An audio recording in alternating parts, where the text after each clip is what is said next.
Hello, আসসালামু আলাইকুম। সবাইকে মুইস নিউভিশন ইংলিশ একাডেমির পক্ষ থেকে অসংখ্য ধন্যবাদ যথাসময়ে ক্লাসে জয়েন করার জন্য। আমি এই মুহূর্তে যে বিষয়টি নিয়ে আলোচনা করতে চাচ্ছি, আমরা রাইট ফর্ম অফ ভার্ব নিয়ে আলোচনা করব। আজকে আমাদের টপিকস হচ্ছে রাইট ফর্ম অফ ভার্ব।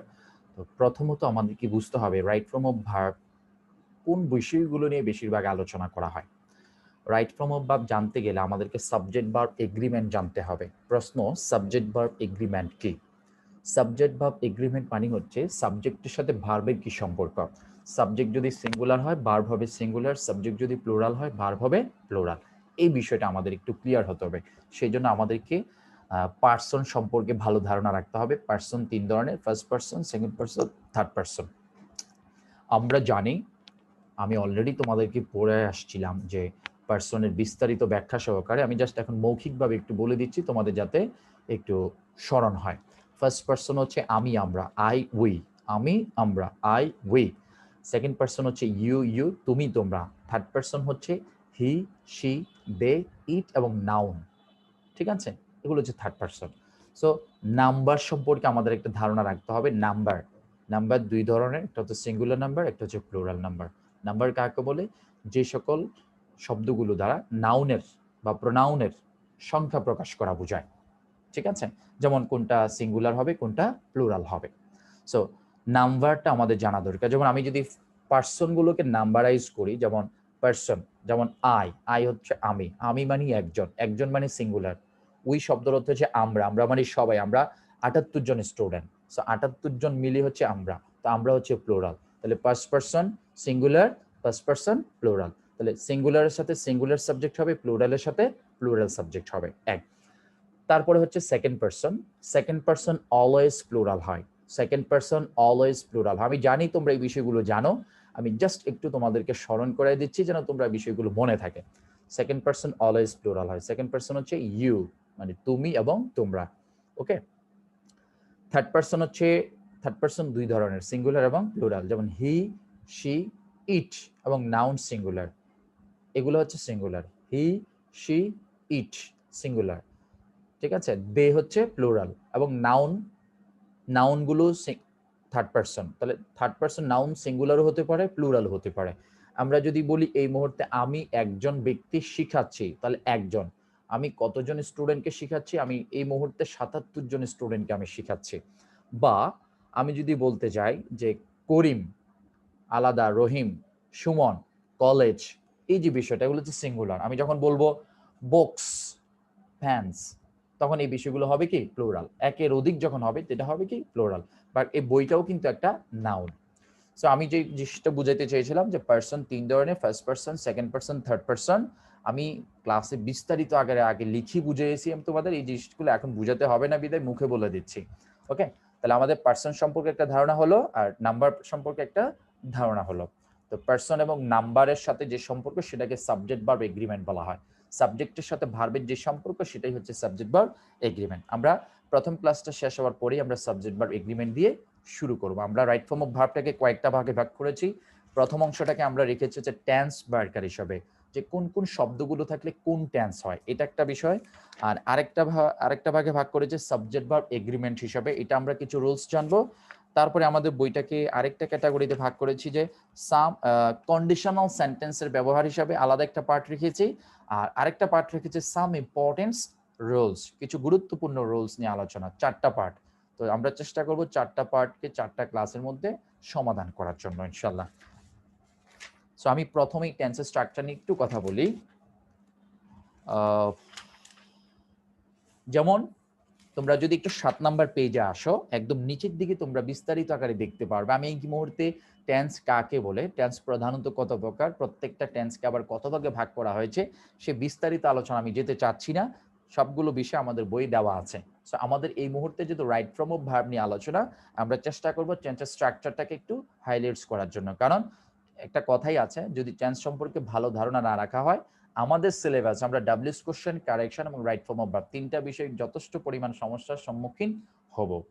ওকে, যে কিভাবে ব্যতিক্রম ভাবে টেন্সের গঠন প্রণালী, ব্যতিক্রম ভাবে বলতে কি টেন্সের গঠন প্রণালীতে সকল বই একই রকম হয়, বাট আমি একটু ভিন্নভাবে বোঝানোর চেষ্টা করছি যে দেখো আমরা লিখেছি যে টেন্স গঠন করতে হলে 4টা জিনিসের প্রয়োজন হয়। আমার সাথে সবাই একটু রেসপন্স করবে। কয়টা জিনিসের প্রয়োজন হয়? 4টা জিনিসের প্রয়োজন হয়। একটু কষ্ট করে মাঝে মাঝে একটু হাতটা দেখাবা, দেখালে কি হয় ভাই বুঝতে পারি যে হ্যাঁ তোমরা মনোযোগ আছে তোমাদের ক্লাসে। ওকে, না হয় আমি মনে করতেই পারি যে তোমরা শুধুই শুনছো, আর যাদের ভিডিও অফ তোমরা তোমাদের মতো করেই আছো এবং তোমরা বুঝতে পারছো সেটা আমি ধরিয়ে নিলাম। ওকে, আচ্ছা 4টা জিনিস লাগবে। 1 নাম্বার হচ্ছে আমার সাথে একজন একটু রেসপন্স করো, তাহলে তোমাদের বিষয়টা একটু ক্লিয়ার হবে। কে করতে চাবে? সালমা তো সব সময় করে। আচ্ছা সালমা করো, ঠিক আছে ওকে। সালমা, একটা টেন্স জি গঠন ভাইয়া। করতে হলে কয়টা জিনিসের প্রয়োজন হয় বলছিলাম? 4টা। 4টা। তুমি কি বলতে পারবে 4টা কি কি? জি ভাইয়া। বলো। Subject, auxiliary verb, principal verb, object. আবার বলো। Subject, auxiliary verb, principal verb, object. সবাই কি বলতে পারবে? আবার দেখাও তো, সবাই কি বলতে পারবে? বিষয়টা কি ক্লিয়ার সবাই? সবাই 5 বার পড়ো মনে মনে। Subject, auxiliary verb, principal verb, object. Subject, auxiliary verb, principal verb, object. Subject, auxiliary verb, principal verb, object. Subject, auxiliary verb, principal verb, object. Subject, auxiliary verb, principal verb, object. এখন বিষয়টা হচ্ছে আমি কেন তোমাদের সাথে পড়লাম? আমি তোমাদেরকে উৎসাহিত করছি। আমি তো সবসময় পড়তে পারবো না, আমি তো জানি বিষয়টা, ঠিক আছে? তো তোমাদেরকে উৎসাহিত করার জন্য আমি বিষয়টা পড়লাম। সরি, আমি জানি যে তোমাদের অভিভাবকরা এই যে আমি যে বলছি তোমাদের সাথে বারবার এই বিষয়টা নিয়ে হয়তো বা ওনারা হয়তো একটু অন্যভাবে ভাবতে পারেন। আমি তোমাদেরকে একটু উদ্দেশ্য করে বলছি, ওনাদেরকে একটু কষ্ট করে বোঝানোর চেষ্টা করবে বিষয়টা এরকম যে না ভাইয়া আমাদেরকে একদম ক্লাস 5 এর স্টুডেন্টদের মতো করে পড়ায় বিদায় ভাইয়া আমাদের সাথে এভাবে পড়ে। ওকে, তোমরা এটাকে অন্যভাবে নেওয়ার কথা। আমিও যদি তোমাদের অভিভাবক হতাম, আমি টিচার না হয়ে তোমাদের বাসায় থাকতাম, তখন আমি হয়তো বলতাম কি পড়ায় তোদেরকে অনার্স এইভাবে কি পড়ায়। আচ্ছা যাই হোক, এটা তোমাদের ভালোর জন্য আমি পড়াচ্ছি, কারণ আমি যত বেশি কথা বলবো সেটা আমার জন্য কষ্টকর। সো আমি কষ্ট করার পরেও যদি তোমরা না বোঝো তাহলে আমার ব্যর্থতা। সো আমি আশা করি ইনশাল্লাহ তোমরা সবাই আমাকে সাপোর্ট দেবে। আচ্ছা, আমরা আগে যেভাবে শিখে আসছিলাম টেন্সের স্ট্রাকচার গুলো, সালমা তুমি কি বলতে পারবে যে আগে যেভাবে তোমরা পড়ে আসছিলে তোমাদের সেই গতানুগতিক সিস্টেমটা কিভাবে ছিল? যেমন প্রেজেন্ট ইনডিফিনিট জি। টেন্স কি ছিল? সাবজেক্ট প্লাস বি1 plus object. Present continuous tense object. Subject plus am is are plus ভার্বের সাথে ING plus object. Present perfect tense subject plus have has plus ভার্বের ফার্স্ট পার্টিসিপল ফর্ম যেটাকে আমরা বি3 বলি প্লাস অবজেক্ট। জি। প্রেজেন্ট পারফেক্ট কন্টিনিউয়াস টেন্স হচ্ছে subject plus have been plus has been plus ভার্বের সাথে আইএনজি প্লাস অবজেক্ট। সবাই কি এভাবেই শিখে আসছো কিনা, নাকি আমি ভুল বলছি? সবাই মনে হয় এভাবেই শিখে আসছো। আমার একটু রেসপন্স জি করবে, ভাই। মাথা লালে হবে না, একটু হাতটা দেখাতে হবে, ঠিক আছে? আচ্ছা, থ্যাংক ইউ। তো সো এখন আমরা কিভাবে শিখবো? দেখো আমি 4টা টেন্সের স্ট্রাকচার বলেছি তোমাদেরকে। 4 বার সাবজেক্ট বলেছি, 4 বার অবজেক্ট বলেছি। সো শুরুতে সাবজেক্ট হয়, শেষে অবজেক্ট হয়, সেটা আর বলার দরকার নাই। শুরুতে সাবজেক্ট, শেষে অবজেক্ট। 12 প্রকার টেন্সের ক্ষেত্রে ঠিক সেম হবে। শুরুতে 12টা সাবজেক্ট হয়, 12 প্রকার স্ট্রাকচারের ক্ষেত্রে ঠিক সেম, শেষে 12টা সাবজেক্ট অবজেক্ট হবে। সো 12 বার সাবজেক্ট 12 বার অবজেক্ট আর বলা দরকার নাই। একটা টেন্স আইডেন্টিফাই করতে হলে মৌলিক 2টা বিষয় আমাদেরকে জানতে হবে।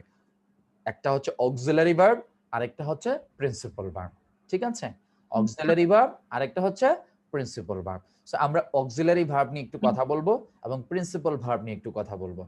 ঠিক আছে? সবাই কি এতটুকু বুঝতে পেরেছো? আমাকে কি জি সবাই ভাই। বলতে পারবে একটা টেন্সের স্ট্রাকচার, একটা সেন্টেন্সকে আইডেন্টিফাই করার জন্য কোন টেন্স কয়টা জিনিস লাগবে? সবাই একটু দেখাও হাত দিয়ে। কয়টা জিনিস লাগবে? 2টা জিনিস। একটা হচ্ছে অক্সিলারি ভার্ব, আরেকটা হচ্ছে প্রিন্সিপাল ভার্ব। কিভাবে? যেমন আমি তোমাদেরকে আগে এক্সাম্পল লিখে তারপরে দেখাচ্ছি, তারপর আমি তোমাদেরকে একটু পরবর্তীতে আমি বুঝাই দিব। যেমন এই মুহূর্তে যদি আমি একটা সেন্টেন্স লিখি যে মুইং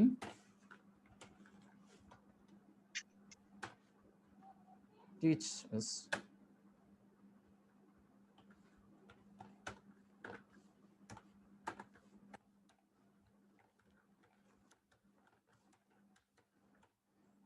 Wayne teaches you compulsory English, right? জি ভাইয়া। আচ্ছা, তাহলে মঈন হচ্ছে দেখো এইখানে আমরা এই মঈন শব্দটা হচ্ছে সাবজেক্ট, রাইট? জি ভাইয়া। ও সরি, চলে গেছে। আচ্ছা, মঈন শব্দটা হচ্ছে কি সাবজেক্ট, সাবজেক্ট। আর এখানে টিচার শব্দটা হচ্ছে কি ভার্ব। Teachers verb. ভার্ব। আচ্ছা, তাহলে আমরা বলতে পারি মঈন সমান সমান সাবজেক্ট। তারপরে দেখো ধৈর্য হারা হওয়া যাবে না, টিচার্স এটা হচ্ছে ভার্ব, রাইট? আচ্ছা, জি ভাইয়া। তারপরে মঈন আমাদেরকে কি শেখায়? মঈন আমাদেরকে কম্পালসরি ইংলিশটা শেখাচ্ছে, কম্পালসরি ইংলিশ। আমি টাইপ করতে গিয়ে যদি দুই একটা বানান এদিক সেদিক হয় তাহলে বুঝে নেবে যে সেটা আমার টাইপিং এর সমস্যা হতে পারে। তারপরেও আমি চেষ্টা করছি যাতে কোনো ধরনের মিস্টেক না হয়। আচ্ছা, তাহলে মঈন টিচার্স কম্পালসরি ইংলিশ। তাহলে তিনটা বিষয়, ও সরি, এখানে ইউ শব্দটা আছে, বাকি আছে। আচ্ছা আচ্ছা, এখানে আমরা ইউ শব্দটা লিখলাম। ইউটাও হচ্ছে কি অবজেক্ট।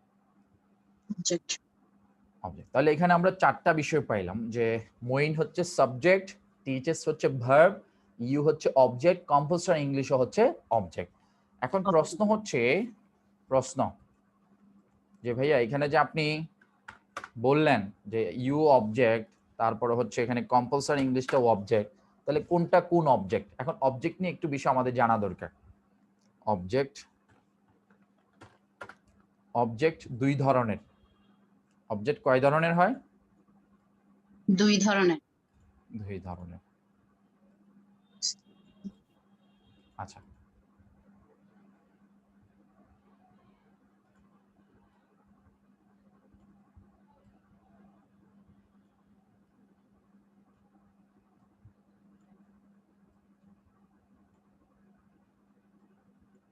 আচ্ছা দেখো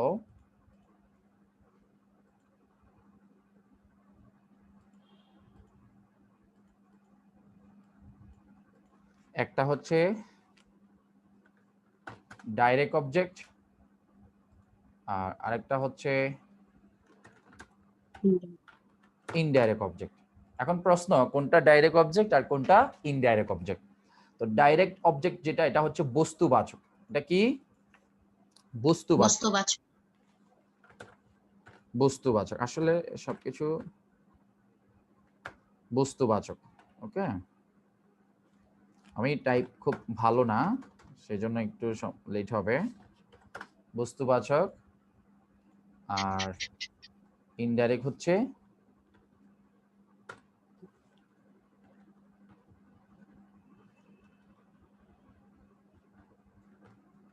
ব্যক্তিবাচক। এখন বস্তুবাচক কোনটা? আচ্ছা, এখন অবজেক্ট কিভাবে বের করব? অবজেক্টকে, অবজেক্ট মানে কর্ম। অবজেক্ট শব্দের অর্থ কি? কর্ম। অবজেক্ট শব্দের অর্থ হচ্ছে, সরি, আচ্ছা হচ্ছে না। আচ্ছা ওকে, এটা ডিস্টার্ব করছে, পাচ্ছি না। তাহলে অবজেক্ট শব্দের অর্থ হচ্ছে কর্ম। এখন যেমন আই, আই একটা সাবজেক্ট, আই একটা সাবজেক্ট। যেমন আই এর অবজেক্ট হচ্ছে মি, রাইট? জি ভাইয়া।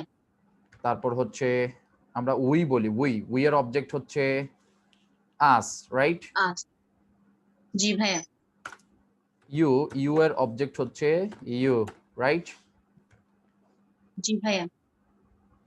আচ্ছা, তারপর হচ্ছে হি, হি এর অবজেক্ট হচ্ছে হিম, রাইট? এভাবে শি এর জি অবজেক্ট ভাইয়া। হচ্ছে হার। এগুলা হচ্ছে ব্যক্তিবাচক। আর বস্তুবাচক কোনগুলো? বস্তুবাচক অবজেক্ট হচ্ছে ইট, ইটের অবজেক্ট হচ্ছে ইট। যেমন এই যে কম্পালসরি ইংলিশ যেটা আমরা বললাম, এটাকে আমরা বস্তুবাচক অবজেক্ট হিসেবে ধরে নিতে পারি। ওকে, এটা ব্যক্তির সাথে সম্পর্ক যুক্ত না হলেই সেটাকে আমরা বস্তুবাচক ধরে নিব। ওকে, তাহলে মইন সাবজেক্ট টিচার্স। তো এখন প্রশ্ন আসছে এখানে ভাইয়া, আপনি যে বললেন একটা টেন্সের স্ট্রাকচার বুঝতে হলে 4টা জিনিস দরকার, সাবজেক্ট, অক্সিলারি, প্রিন্সিপাল, তারপর হচ্ছে অবজেক্ট। অবজেক্ট এখানে 2টা পাইলাম, কিন্তু অক্সিলারি ভার্বে ব্যবহার পাইলাম না। তবে আমরা অক্সিলারি ভার্বে ব্যবহার এখানে পাই নাই। অক্সিলারি ভার্ব ওয়্যার, ভাইয়া অক্সিলারি ভার্বটা কোথায়? এখন একটা প্রশ্ন আসছে, আমরা জানি দুই প্রকার টেন্সে প্রকাশ্য কোনো অক্সিলারি ভার্ব থাকে না। একটা হচ্ছে বলতে পারবা কোনটা কোনটা? পাস্ট, একটা হচ্ছে পাস্ট ইনডিফিনিট টেন্স, আর আরেকটা হচ্ছে present indefinite tense. Right, present indefinite tense, দুই প্রকার টেন্সে। তাহলে তুমি কি এটা বলতে পারবা এটা কোন টেন্স? Present indefinite tense. আমরা রাইট ফর্ম অফ ভার্বে শিখবো যে প্রেজেন্ট ইনডিফিনিট টেন্সের ক্ষেত্রে সাবজেক্ট থার্ড পারসন সিঙ্গুলার হলে মূল ভার্বের সাথে অ্যাস বা ইএস যোগ হয়। এখন আমি শুধু যদি বলি যে টি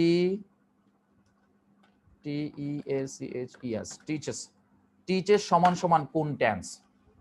বলা যাবে না সালমা? জি ভাইয়া, present indefinite tense, present indefinite tense. কেন? কারণ হচ্ছে মুইন হচ্ছে সাবজেক্ট আমরা জানি, তো ইউ হচ্ছে অবজেক্ট, কম্পোজার ইংলিশ অবজেক্ট, তাহলে সাবজেক্ট আর অবজেক্ট বাদ দিয়ে দাও, তাহলে শুধুমাত্র টিচার্স শব্দটা দেখো আমরা বলতে পারি যেটা প্রেজেন্ট ইনডিফিনিট টেন্স। এই যে বিষয়গুলো আমি এতক্ষণ ধরে বললাম, সেই জন্য আমাদেরকে টেন্সের স্ট্রাকচারটা একটু বিস্তারিত আকারে আমাদের একটু বোঝা দরকার আছে। সো এটা একটু স্ক্রিনশট দিয়ে রাখো, কেউ যদি প্রয়োজন মনে করো লিখে রাখতে পারবে, স্ক্রিনশট দিয়ে রাখো, লিখার দরকার নাই, সাথে সাথে লিখলে তোমাদের মনোযোগ ডিস্টার্ব হবে। আমি তোমাদেরকে বলবো স্ক্রিনশট দিয়ে রাখে পরবর্তীতে তোমরা লিখার জন্য, লিখতে গেলে তোমাদের লেট হবে। স্ক্রিনশট দিয়ে রাখবে, প্রয়োজন অনুযায়ী তোমরা পরে লিখতে পারবে। এখানে আমি খুব প্রয়োজন কিছু বুঝাই না, আমি এটা বুঝাতে চেয়েছি যে দেখো এখানে অক্সিলারি ভার্ব নাই, এখানে সাবজেক্ট অবজেক্ট দেওয়া আছে, অবজেক্ট আবার দুই ধরনের হচ্ছে, কোনটা কোন ধরনের অবজেক্ট, তার মানে বিষয়গুলো একটু ক্লিয়ার হতে হবে আমাদেরকে। সবাই কি স্ক্রিনশট দিচ্ছ? Thank you. আচ্ছা, সো লাইনটা কেটে গেলে আবার একটু জয়েন করবে। আমি যে বিষয়টা বুঝাতে চেয়েছি, একটা টেন্সের স্ট্রাকচার আমাদেরকে ফলো করতে হলে 4টা জিনিস লাগবে, subject, auxiliary verb, principal verb, object. আমরা এই মুহূর্তে অক্সিলারি ভার্ব এবং অবজেক্ট সম্পর্কে বিস্তারিত জানবো, তার পরবর্তীতে আমরা টেন্সের সেন্টেন্সগুলো প্র্যাকটিস করতে গিয়ে আমরা দেখব কিভাবে অক্সিলারি এবং প্রিন্সিপাল ভার্বের ব্যবহার বুঝতে হবে। সবাইকে clear? Thank you so much.